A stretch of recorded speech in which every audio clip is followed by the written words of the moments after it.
Hi, I'm Zaakirah, and I am the host of the See Life Different podcast. This podcast is perfect for you if you are a Black, Indigenous, woman of color, ready to step outside of your comfort zone. This podcast will inspire you, empower you, and educate you on how to see life differently, whether it's in your business or in your personal life. I am a cancer survivor, brand cultivating strategist, author, and world traveler. Let's get into it.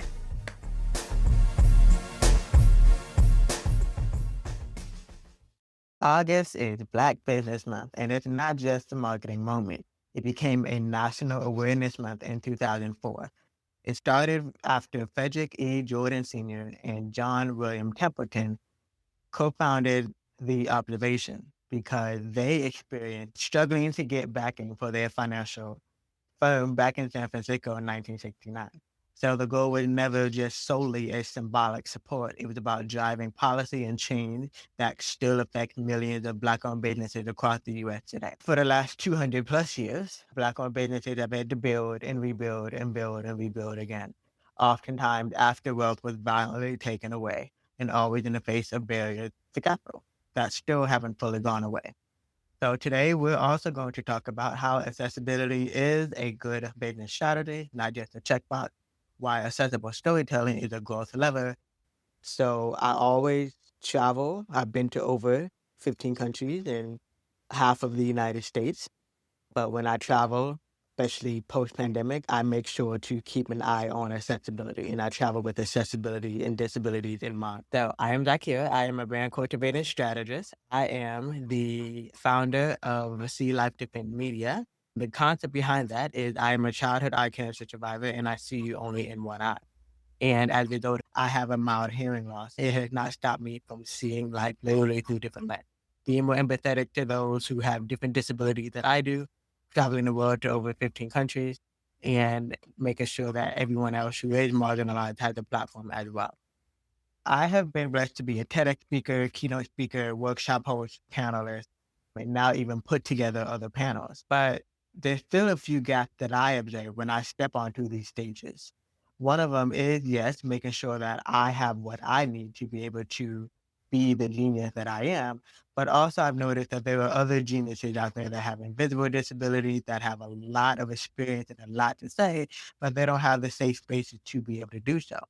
So then I realized, okay, how do I not only advocate for myself to make sure that the stage is accessible, the accommodations are accessible, the venue is accessible, the content for this specific event is accessible. How can we also get more people into the limelight, into the spotlight to get more visibility? So that is part of the reason why I also started or restarted, if you will, my See Life Different media group. So I've been on the digital online space for about a decade, over a decade now. And being able to do that allowed me to start my own podcast, write my own book, have my own virtual summits, and now even make sure that people can literally see life differently and also make sure that their content is accessible for those who cannot see the content as well, who cannot read the content as well, and to make sure that you're not leaving people out who actually want to work with. But there's also a interesting gap that I've noticed. There are a couple of opportunities that are great for networking, great for getting more professional pictures for your portfolio, great for saying that you finally did speak on a certain number of stages and they don't pay you. But what happens is sometimes you still have to find other ways to pay yourself.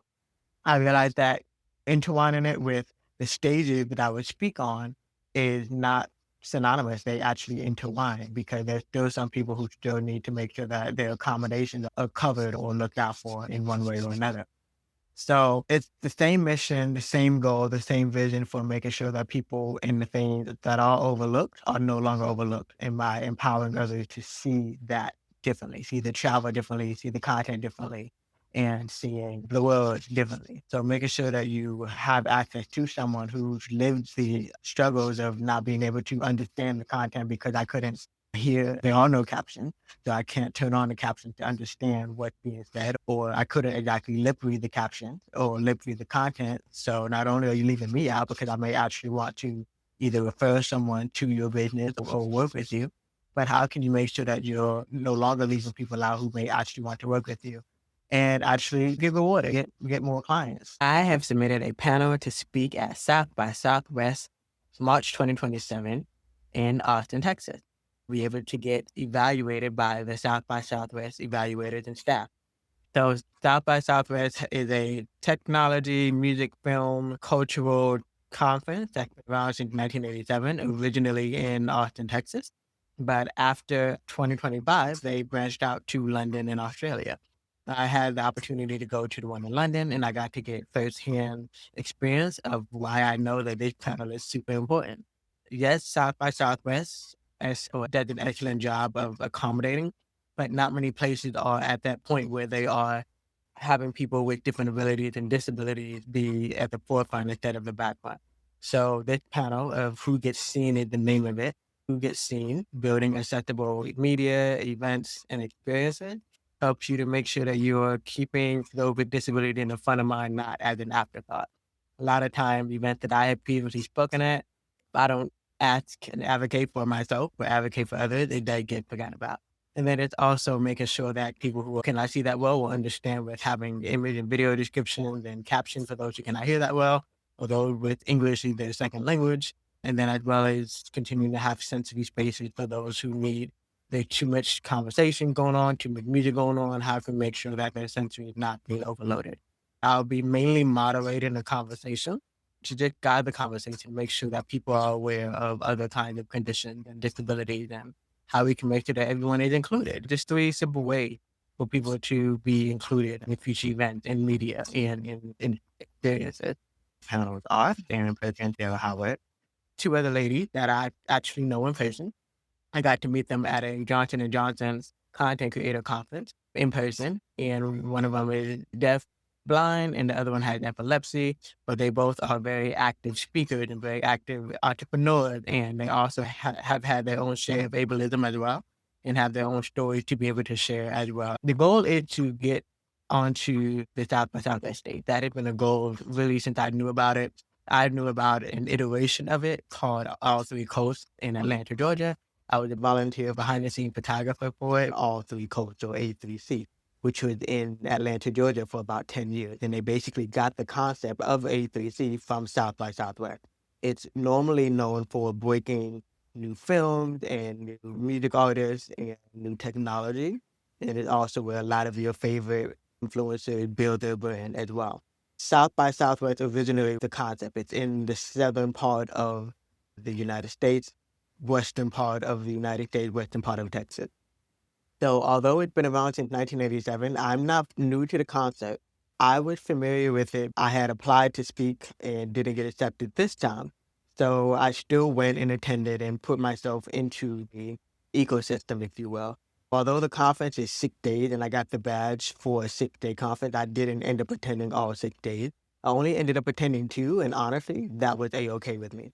Because most people, especially if it's their first one, will say that it's overwhelming. But I knew from attending lots of conferences that I need to set my intention first and foremost. What am I going to do at this conference? What connections do I want to make from this conference? And also, the South by Southwest conference is one of those conferences where the badge that you have matters, the color code that you have matters. Also, because filmmaking is one of my goals, I've known it to be one of the places where your favorite movies that are now on your favorite streaming platforms. South by Southwest is one of the film festivals where it gets a start on the film festival circuit.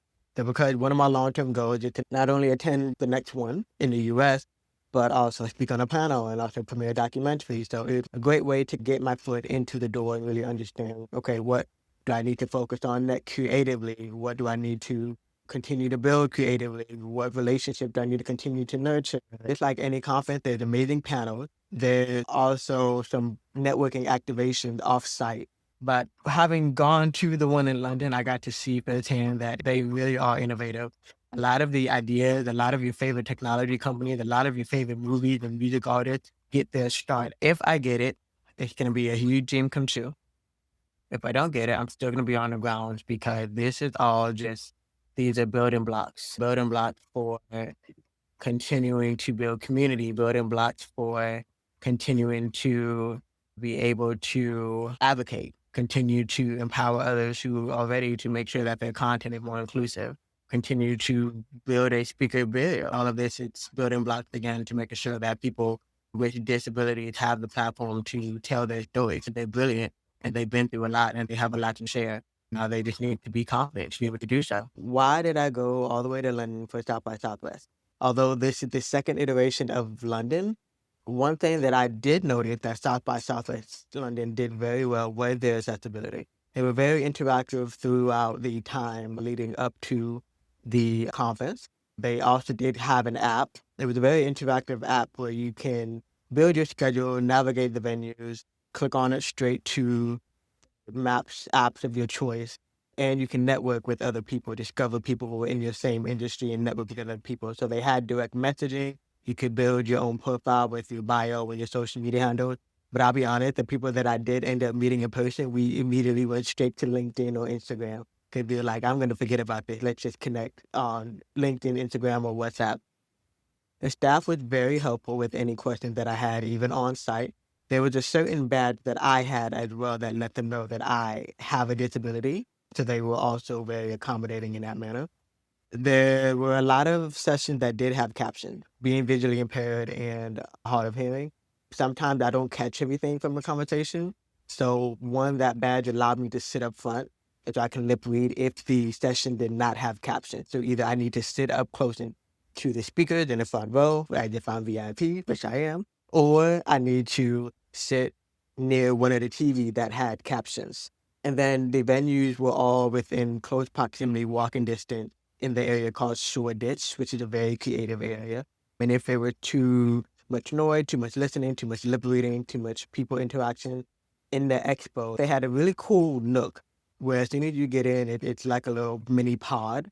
Most people used it to take a quick Zoom call or send up their email, or type up whatever they need to do on a computer.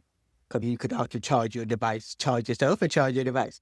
But actually, that ended up being one of my favorite networking opportunities because it's like a little booth, like a booth as if you're sitting in a restaurant and someone can sit across from you. And so I met one lady who was actually there as an ambassador for a creative company called New Karma, and that was fun. So I got to network. Those are the best networking moments where you just sit there and just trust your intuition on who is it that you want to meet and network and talk to. And then another one of the other means of needing to be sitting in peace and quiet is there was a partnership with a co-working space over there called Fora, and they only let you sit in like the hot seat area unless you obviously upgrade and get a temporary membership or day pass to get one of these spaces.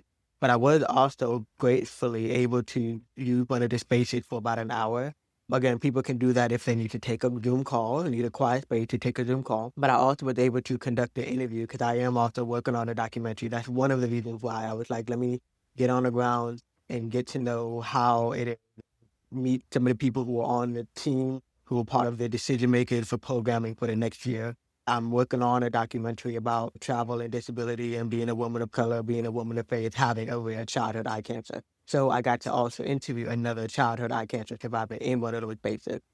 They had a couple of vendors like LinkedIn and Adobe and Meta and Google, all the major technology companies were vendors at the expo. One of my favorite panels, though, that I did attend was a doctor from Mooresfield Eye Hospital was one of the healthcare panels. And again, the power of LinkedIn is that when all of the speakers are being announced on their website, it's their LinkedIn that gets tagged. And because they got tagged, I was able to send a DM ahead of time and let them know that I'll be there. So the minute that I was able to see them at their panel and lock eyes, then I could follow up and send an email afterwards saying, great to see your panel. I would love to continue to tell you more about what I have going on. And so in my instance, it was telling them that I had known about the hospital because of my time in Ghana and that I'm working on a documentary and what idea do you have and are you interested in being a part of it? So don't underestimate LinkedIn, don't underestimate the power of online and in real life connection. Overall, South by Southwest London, South by Southwest as a whole, because again, they're just taking the same framework from Austin, Texas, taking it to London, taking it to Australia, taking it to wherever they're going to next. It's definitely one of the conferences where you're not just going and collecting business cards. You're actually collecting ideas, you're learning ideas that are about to become the next world phenomenon. You are building relationships. And if you are thinking about going, make sure that you do go. It's one of those conferences that no matter how much we depend on artificial intelligence, in real life connections matter and being in the right place at the right time matters. Now, when it comes to just being in London, of course, I did spend some time just sightseeing around London. I love the artwork around Shoreditch though. Some of them, they're so woke, as I like to say it. They're very encouraging, it's so woke. People are very intelligent in London. And I think it's because it's a new mecca. It's a new mecca of expats. I met every ethnicity. I did go near the Buckingham Palace. I did see the Eye from afar. But I was on a nonstop flight to and from London. And again, because I have an invisible disability, I made sure to wear what they have is called a hidden disability sunflower lanyard. So the staff at the airport is very well trained to recognize that sunflower lanyard and well trained to ask you, do you need assistance? Because also what happens is sometimes if you have an invisible disability and you need help, it's either a matter of just having the space to ask for help or you actually don't know how to get around, which in my case, I haven't been in the airport in a long time. Technically, I didn't know it, so I'm like, I need help getting to and from customs. So accessibility, making sure that your content is not leaving people out. It's actually going to allow you to have a stronger brand, bigger audience, more clients, booking partnerships, whatever you're specifically looking for.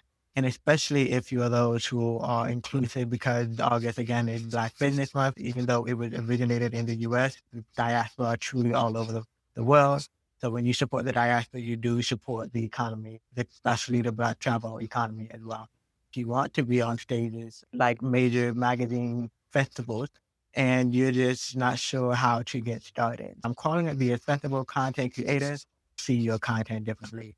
There's also a second track where it's going to be not just a media company to make sure that you're on other podcasts, but you're also going to be having everything you need to be able to set up and be ready and get accepted for these applications that require you to apply to speak. So if that sounds like one of your goals for either the last quarter of the year or for the new year, and if you're ready to work with me directly, definitely reach out to me or leave a comment in the DMs to let me know that you're actually interested. Thank you for listening.